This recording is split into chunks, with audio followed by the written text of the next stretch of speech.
Hey everyone, welcome to Logan's Mosh Pit. Glad to have you here. Do me a favor and please subscribe if you haven't already. I know what you need, some more rock and read. Today we'll read chapter 13 and chapter 14 of Iron Man by the riffmaster Tony Iommi. Chapter 13 is called A Flirt with Toll in a Rock and Roll Circus. Let's see what it has in store for us. Earth had gigged for just a couple of weeks when we opened for Jethro Tull, who were already getting very popular. I thought they were really good, but obviously there was something going on, because during that gig their guitar players passed this note to Ian Anderson. It said something like, "I'm leaving," or "This is my last night." After the gig they asked me if I'd be interested in joining. I went, "Oh, bloody hell, I don't know."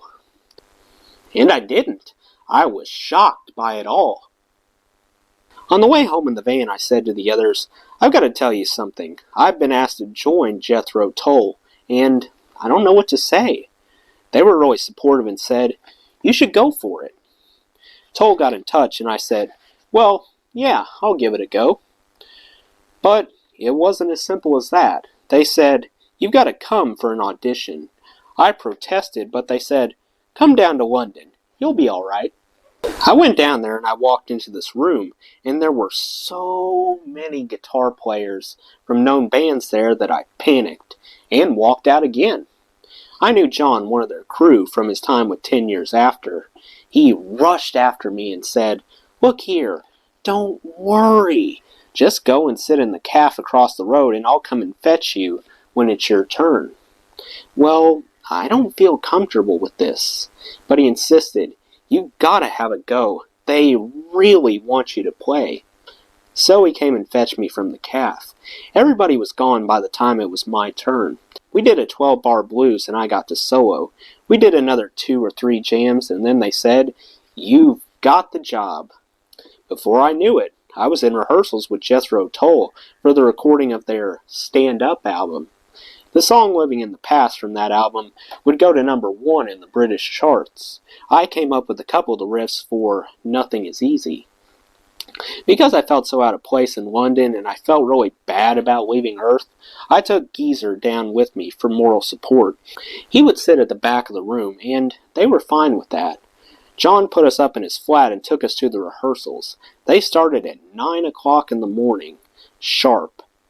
I had never heard of 9 o'clock in the morning with our band. None of us had. With Earth, we would just straggle in whenever we felt like it. But with Tull, it was gotta be there, on time. The first day we got there maybe 10 minutes late, and I could hear Ian Anderson screaming at John, "9 o'clock, I said!" I thought, bloody hell, this is a bit serious. I hadn't even plugged in, and already the tension was palpable. At 12 o'clock sharp, it was lunch. I just sat down with Ian at a table. The others were at another table whispering to me, "No!" I thought, what's the matter with them? They went, "You don't sit with Ian. You sit with us." What do you mean? He likes to sit by himself, and we sit together.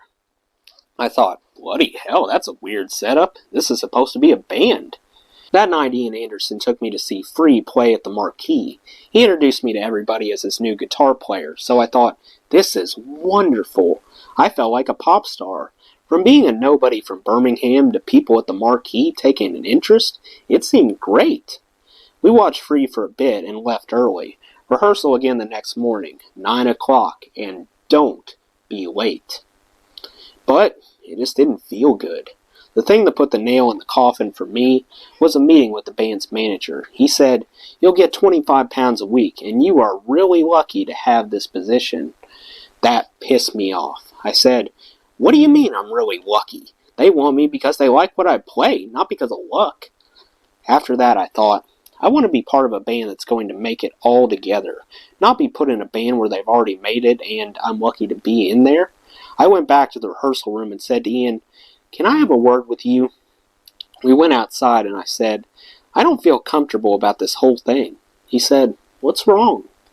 I'm not happy with the situation, and I don't feel right about being lucky to be in a band and all this sort of stuff. Ian was great. I can't fault him at all. He was very nice about the whole thing. He said, "Look, if you are definitely sure you want to leave, well, I am. We're in trouble now because we're doing this film, The Rolling Stones Rock and Roll Circus, and we don't have a guitar player. Would you do that at least?" I felt bad walking out on them, so I said, "Yes, I'll do that." And that was it. As soon as I came out of that last rehearsal, I said to Geezer, "Let's get the band back together." He said, "Are you sure about leaving Toll? You ought to give it time." He was pushing me, but then he said, "I'm glad you're not doing it." I said, "Let's make a proper go of it. Do what they're doing. Rehearse in the morning, really get down to it." He agreed, so we phoned the others from London and made a plan to get back together. I still had to do this Rolling Stones Rock and Roll Circus. The opening of the whole thing was in the Dorchester Hotel. There was me, with the same buckskin jacket again. I wore it for the film as well. The Stones had all their gear set up on the floor of a ballroom.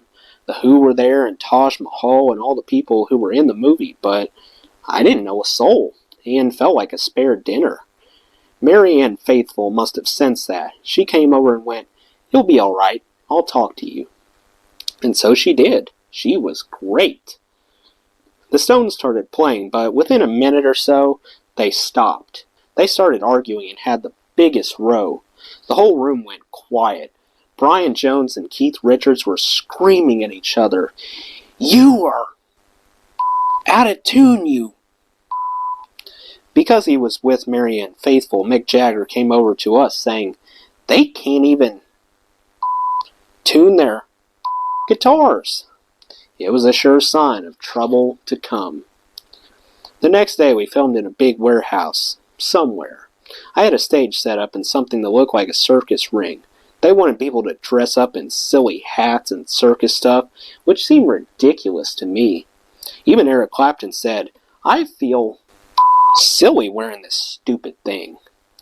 They gave me this bloody clarinet, and we all had to come out pretending to play as we were going around the ring. Clapton, The Who, and John Lennon, everybody had to go around this thing.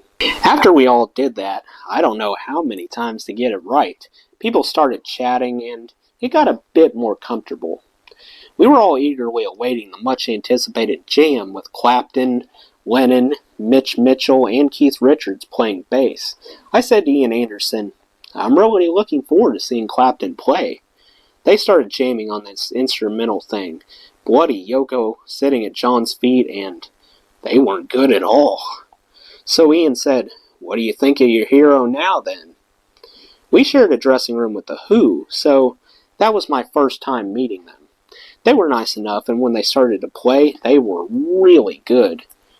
I was completely surprised when I heard Pete Townsend playing lead, because you never normally hear him do that very much, and he played great. Not everybody played for real. We did Song for Jeffrey. Ian Anderson got this hat, and he said, "Try that on." I said, "It looks alright," but I felt pretty embarrassed and kept my head down while I was playing so people couldn't see me. It was ages before that ever came out. I bumped into Bill Wyman 2 or 3 times, and he said, "Oh yeah, I'll get a copy of that for you." He never did, so I never saw it until years later, and it was horrible. It was so out of date. But it's a classic now. Half the people who were in that show are dead. There's John Lennon, Keith Moon, Brian Jones, and Mitch Mitchell. It's a rock and roll circus, all right. Well, that's the end of Chapter 13, so let's move on to Chapter 14. Chapter 14 is called The Early Birds Catch the First Songs. Here we go. After I came back from London, I said to the rest of the band, if we're going to do this, we're going to do it seriously and really work at it, starting with rehearsals at 9 o'clock in the morning, sharp. We booked a place in the Newtown Community Center in Aston, across the road from a cinema, and started a whole new regime. I'd pick everybody up to make sure that we got there on time. Geezer didn't live that far away, so he'd walk down. Occasionally, he'd be a little bit late, but on average, we were there at a sensible hour to start work. And that's when we began writing our own songs. Wicked World and Black Sabbath were the first two that were written during those rehearsals. We knew we had something. You could feel it. The hair stood up on your arms. It just felt so different. We didn't know what it was, but we liked it. I just came up with this riff for Black Sabbath. I played dum dum dum. And it was like, that's it. We built the song from there. As soon as I played that first riff, we went, oh God, that's really great. But what is it? I don't know. Just a simple thing, but it had a mood. Only later did I learn that I had used what they call the Devil's Interval, a chord progression that was so dark that in the Middle Ages, playing it was forbidden by the church. I had no idea. It was just something that I had felt inside. It was almost like it had been forced out of me. These things were coming up just like that. Then everybody started putting bits to it, and afterward, we thought it was amazing. Really strange, but good. We were all shocked, but we knew that we had something there. Geezer was going to be an accountant. That's why he had the job of sorting all the money out every time we had a gig. He was the clever one, so it was him that came up with the lyrics as well. I certainly wouldn't be able to sit down and write stuff, and Bill would be on it for 20 years to write one line. Ozzy would come up with the vocal melody line. He'd just sing what came into his head, and so it might very well have been that he sang, "What is it that stands before me?" at the time. Geezer would then use that and put the rest of the lyrics in, so both of them really would come up with stuff. Back then, we did a lot of dope. One night we were at this club in the middle of nowhere. Ozzy and Geezer saw somebody leaping around outside, being silly. To them, it was like an elf or something. I fear it must have been the drugs, but that's where I think the Wizard came from. Another one of those early songs. They simply put what they saw into lyrics. Those first songs are often described as scary. I liked horror films, and so did Geezer. We used to go to the cinema across the street from our rehearsal place to see them, so maybe it was something that subconsciously directed us to that sort of thing. I know there's a Boris Karloff movie called Black Sabbath, but we never saw it at that time. Geezer came up with the name Black Sabbath, and it just sounded like a good one to use. We always thought there was something there that led us into this music that we were playing. I played that Black Sabbath riff straight off, dang, dang, dang, and that was it. It just came up as a lot of my riffs have. It was like somebody was there saying, play that. Something or somebody was providing ideas and guidance from some other dimension, like an invisible fifth band member. Well, that's the end of chapter 14. Let me know what you thought of both chapters in the comments below.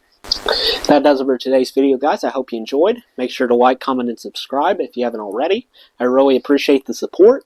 I'll see you next time. Till then, rock on.